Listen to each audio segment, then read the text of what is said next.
Hello, ladies and gentlemen. Welcome back to another episode here on African Confessions. The following story that you're going to be listening to, it comes from a translation of a message that I received. It was sent to me by our admin. The message reads like this. Hello, how are you? Hey, Buffett, let me just confess to you, there are things sometimes that we keep hidden in our hearts that can make us to lose our minds. Maybe it is for the best if I just share with you. Please post me as anon. I know some of you think that you can just go and drink and chill at a tavern for fun, ne? But sometimes you meet things there that are not from this world. I met a ghost. I know you're going to say that I am lying, but it's true, a straight up spook, and it nearly took my life. It took my manhood. The thing that happened, it was very traumatizing to me, especially the part when I woke up and I saw that my manhood, it was stuck in a Savanna beer bottle. Yes, my manhood, it was stuck in there. It's not like my manhood, it is that small, such that it can fit in there, but it is things of the spirit.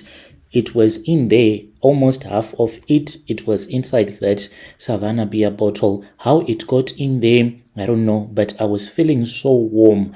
In my mind, I was telling myself that me and that girl, we were having an morning glory because I was feeling so warm at that time. But when I woke up, I saw that it was stuck in there. Let me tell you how exactly I got into that situation. Kind of like a few moments later situation. This happened some weeks back. I was at a place called Kasi Vibes Tavern. It was next to a taxi rank in Orlando West, Soweto. It was a Friday night. It was payday moose, and I had just knocked off from my shift. I work at Transnet in Jamestown. I was feeling nice. My pockets were full. I could not even wait to get home, and I decided to chill a bit before going home. So I get to Kasi Vibes. The music was pumping. DJ was playing amapiano hits back to back.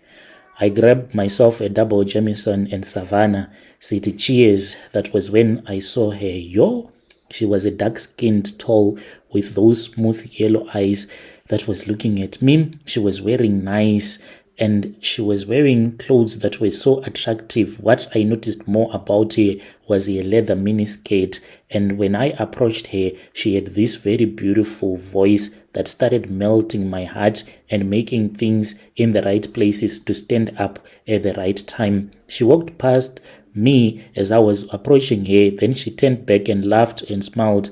I was finished, fam. I was gone. She said her name was Zanele, and she told me that she was from Katlehong. Just came to visit her cousin in Soweto. We chatted for a while, and I was just feeling her vibes. She even said, "You are not like other guys. You look like a man who can handle me." I was like, Maranawe, you don't even know me like that, laughing. But deep down, I was already planning to take her home. That is exactly what was going through my mind. I kept on looking at her beautiful body, and I knew that I wanted more and more of her. Time hits midnight. We get into my buggy. Then I drive with her straight to my back room where I'm staying in Deep Kloof Zone 4.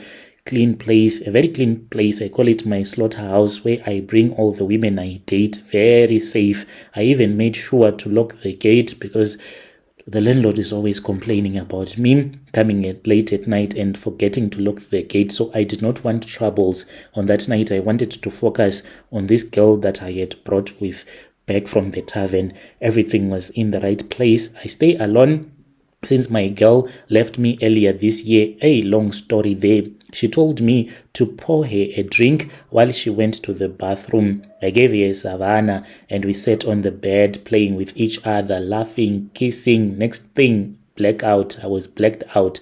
No, I wasn't drunk. I only had like 3 drinks max. I remember her climbing on top of me, but the moment that she came on top of me, I did not understand. She was saying some Illuminati type of, and she said, "Do you promise to give me everything that you have, like your soul?" So I thought maybe she's too drunk, and I don't know what kind of role playing that she was saying. And I said, "Take everything, Nana." Worst decision of my life. Morning hits, I wake up, I was sweating like no man's business. But when I woke up, I was feeling so nice, warm down there as if I was inside of a woman. Then I felt sharp pain. First thing, I feel my manhood, sharp pain, heavy. I looked down, buffet, my things was stuck inside a Savanna bottle. Ngati ngiyapupa. I'm like, huh? The bottle standing upright and my manhood is inside like someone forcefully placed it there while I was passed out. No blood, no glass broken, but it was stuck like glue. I look around, Uzanele yena gone, clothes gone, her drink full and untouched. Here's the scary part. The doors and the windows were still locked from the inside. And I popped outside to check and I saw that even the gate, because we have this heavy lock, it was still locked. No signs of anyone coming in or out. I could not even stand proper. My thing was turning purple and it was inside that bottle. I wanted to scream. That was when I called my boy Ulisedi. I told him to come ASAP and he came, no questions. He came back and he got into my room and I had my morning gown on. He was like, "What's up, dude?" That was when I revealed my manhood to him, when he was like, "WTF, bro, what the hell?" And he said, "We need to break this bottle." And I was so scared and I said, "What if you break the bottle? Then this thing cut off my manhood. I cannot be a man without a manhood." And he said, "Okay, let us try to use warm water." But he did not want to even get close to my thing. He was using a cooking stick to hold my manhood as he was pouring some warm water and oil. This took us a long time for this bottle to slide out. And guess what? My thing, even today, like, it works, but not so properly, not so strong, and it is bent, not like it used to. So I have tried to ask the bartender about a girl called Zanele, and he was like, "No, I don't remember, chief. I don't remember. I cannot remember." And let me try to see the CCTV. He kept on rewinding, skipping, and he even saw me. I was all along, and he said, "Yo, chief, you were so drunk," because I was speaking alone. I have went to speak with this other Sangoma, and that Sangoma told me that indeed I slept with this Pogo, and there is something that is supposed to be done on me, otherwise she'll keep on coming back. So currently I have some herbs that I use, and I use these herbs each and every night. I have to burn them to chase away the ghost of this woman. So that is what happened to me. I know, but to tell you all brothers out there, even women, not every pretty girl you see at the tavern is real.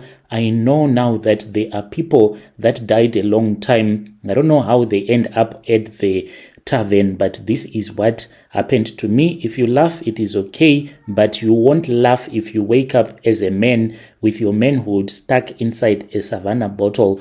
Please be careful out there. Dear listeners, right there was a message that was forwarded to me by one of our admin. Strange things indeed, they do happen in this world. If you ever had a spiritual encounter, please do come to my inbox and share with me your own side of the story. Yo.